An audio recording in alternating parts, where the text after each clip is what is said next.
Good morning, students. How are you? Hopefully, you are fine. I am Yogesh Jain, PGT Chemistry in Mount Literacy School. In previous lecture, we have already discussed the two basic principles, that is dual character and de Broglie and Heisenberg principle also. Today, I will discuss the very important topic that is quantum numbers. What is quantum number? Quantum number is a set of four numbers which gives the complete information of any electron present in an atom. The four quantum number are as follows. First quantum number is principal quantum number. The second quantum number is azimuthal or angular quantum number. And third quantum number is magnetic quantum number. And fourth quantum number is spin quantum number. We will discuss one by one. First we take the principal quantum number.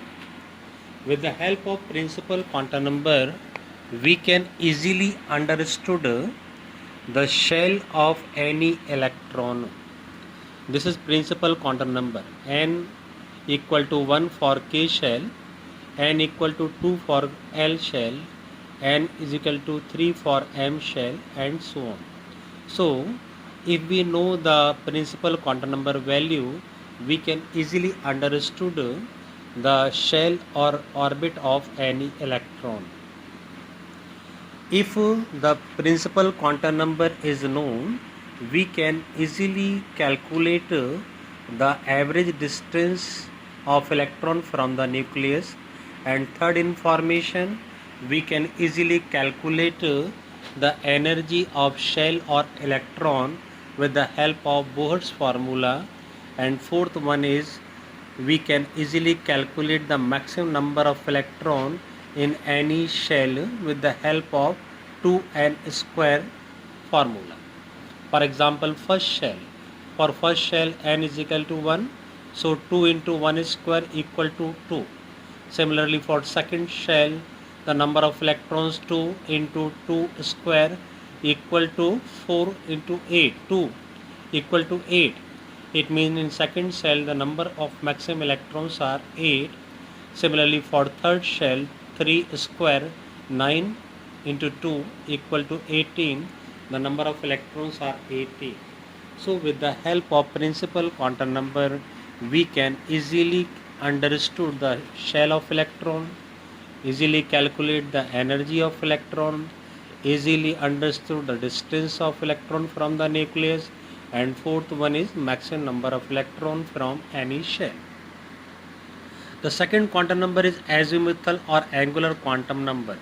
With the help of azimuthal or angular quantum number is denoted by a small l.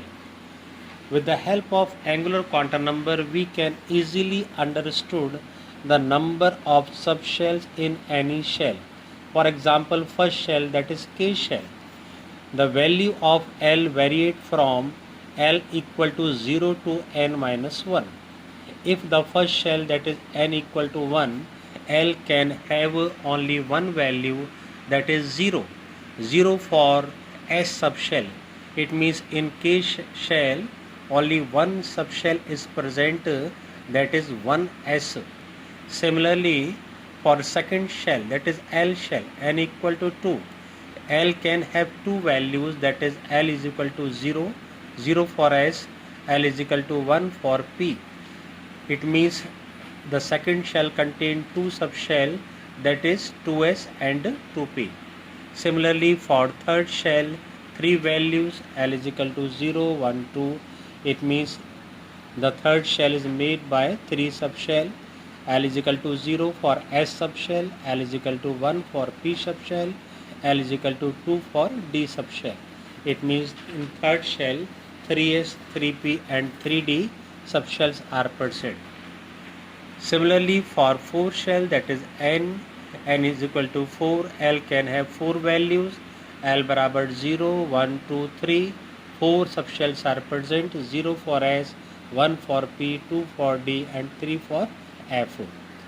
The subshell values are as follows. L बराबर 0, L is equal to 0 for S, L is equal to 1 for P, L is equal to 2 for D, L is equal to 3 for F, and so on. So with the help of azimuthal quantum number, we can easily understood the number of subshell in any subshells, so any shells are present. Okay? And second most important information, with the help of azimuthal quantum number, we can easily understood the electron present in which subshell. For example, n is equal to 2 means electron is present in second shell. In second shell, 2 subshell, 2s and 2p. The electron is present, we can understood with the help of azimuthal quantum number. If L is equal to 1, it means electron is present in 2p subshell. Similarly for other shells and subshells. Third quantum number is magnetic quantum number. With the help of magnetic quantum number, we can easily understood the possible orientation of orbital or electron. The possible orientation of orbital or electron is varied from m value minus L to plus L, including 0. For example, the first subshell, that is S. For S subshell, L is equal to 0. Okay, so m can have only one value, that is m is equal to 0. It means only one orientation is possible or one orbital is possible, that is S orbital. Similarly for p subshell, m can have three values, that is minus 1, 0, plus 1. It means three orientations are possible or three orbitals are possible, that is px, py, pz. For d subshell, 5 orientations are possible, it means 5 orbital or 5 orientations are possible for d subshell. And for f subshell, m can have 7 values, it means 7 orientation or 7 orbitals are possible. And last quantum number is spin quantum number. With the help of spin quantum number, we can easily understood the electron direction around its own axis. It may be clockwise or anti-clockwise. With the help of spin quantum number value, for clockwise direction, s is equal to plus half, and for anti-clockwise direction, s is equal to minus half. Thank you very much. Next topic discussed in next lecture. I am Yogesh Jain, PGT Chemistry in Mount Litra Z School.